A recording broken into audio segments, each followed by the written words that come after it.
Hi friends, welcome back to another session of Easy Made Easy. We are into our first section where we are looking into the properties of a two-layered semiconductor device called a PN junction. In the previous sessions, we had seen what a PN junction is made up of in the physical sense.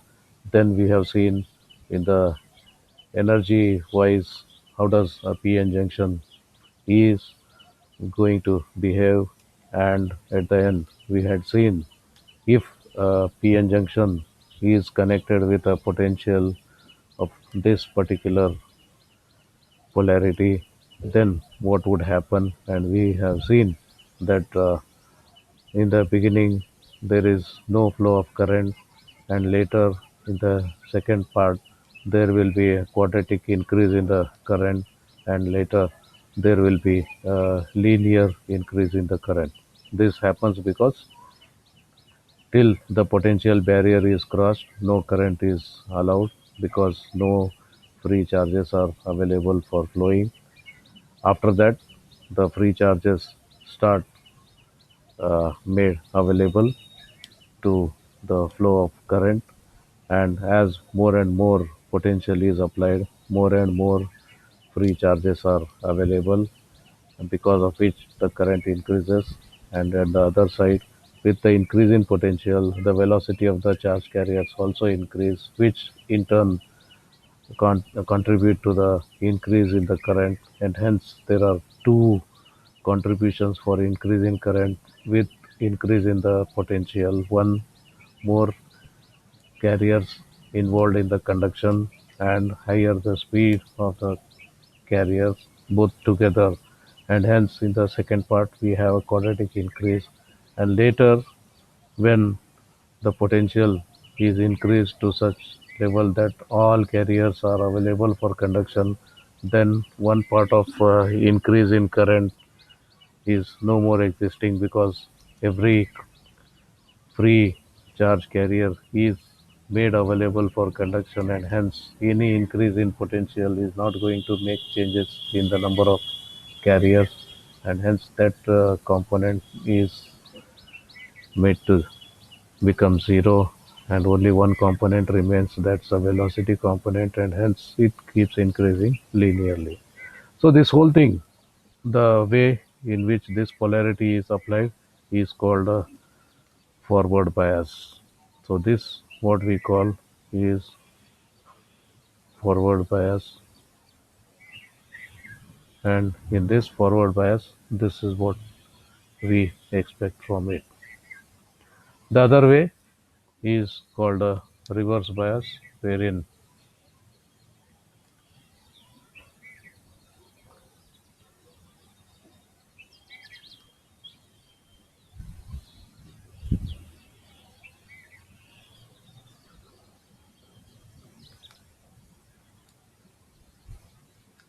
the energy band diagram, we started with this. The only difference now is we are connecting the P type with the negative terminal of the battery, whereas the N type we are connecting with the positive terminal of the battery.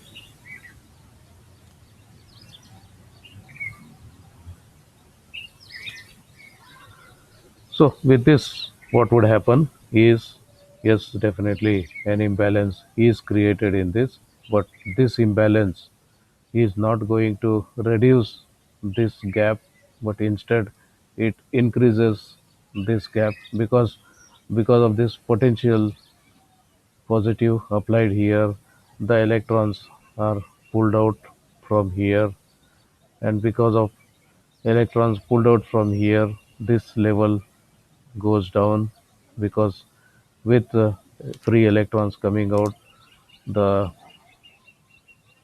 energy level also reduces, and some electrons are pumped into this, and because of which the energy level on the p side increases compared to n side, and because of which the new Fermi levels will now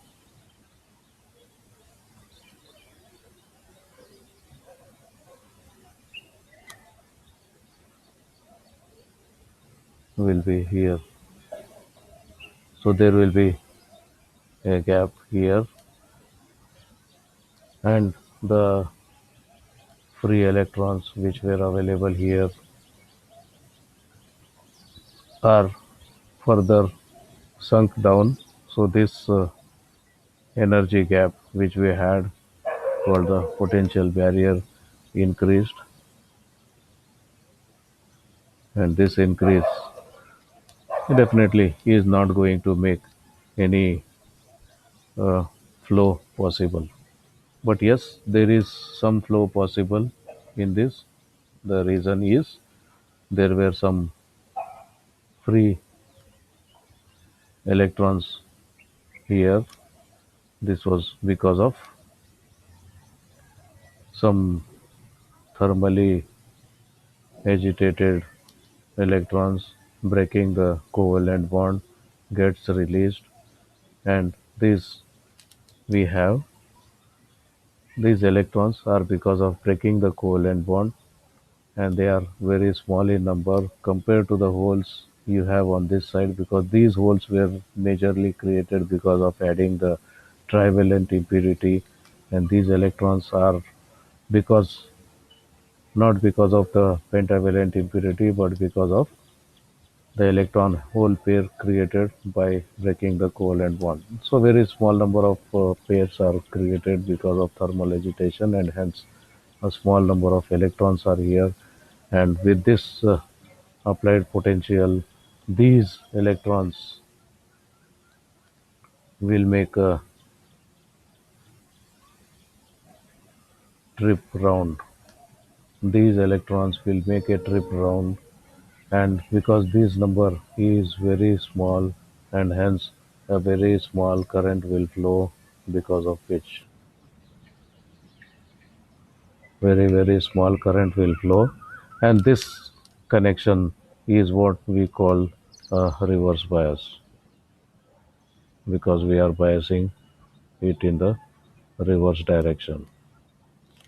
So that's a difference between conductor, insulator, and semiconductor. Now you can just compare all three together. So if a PN junction is connected in forward bias mode, as we discussed earlier, then this is how the current would flow. And when you connect it in the reverse direction, that means the voltage is negative, then a very small current will flow. So I will just use different scales for here. So let me use a scale of milliamperes here, and let me use scale of microamperes here.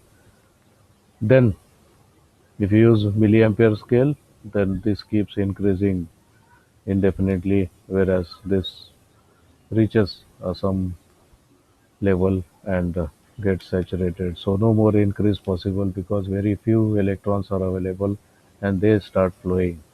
So if you just want to see what exactly happens at a microscopic level, then it may look like this. So under microampere level, if you look at it, so the more potential applied, these few electrons will get more velocity, and hence will have more number of turns in a given time, and hence may contribute to larger current.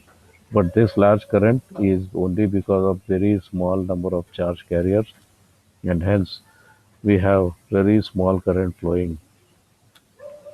Okay, now electrical properties, if you look at it, connect this PN junction with one polarity, it behaves like a conductor. Connect it in the other direction, it behaves like an insulator. That's the first wonder we have. So one way it behaves like a conductor, other way it behaves like a insulator. That means just changing the polarity, just changing the connection, electrical connection, you can change the behavior of the material. One way it looks like a conductor, other way it looks like an insulator. But if you want to do the same thing using in our electrical world, then we need to physically replace one material with another material. Conductor means you should use something copper like thing. Insulator means you should use rubber like thing. But you cannot just changing the terminals of the battery. You cannot make a conductor behave like an insulator or insulator behave like a conductor.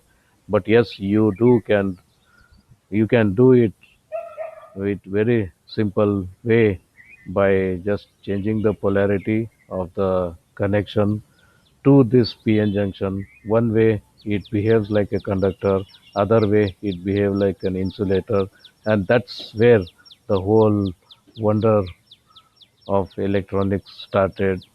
So electrically, just by modifying the connection, you can see the behavior change. So that's the advantage of working with PN junction, semiconductors, and many more wonders to come ahead. So keep watching. Till then, take care. Bye.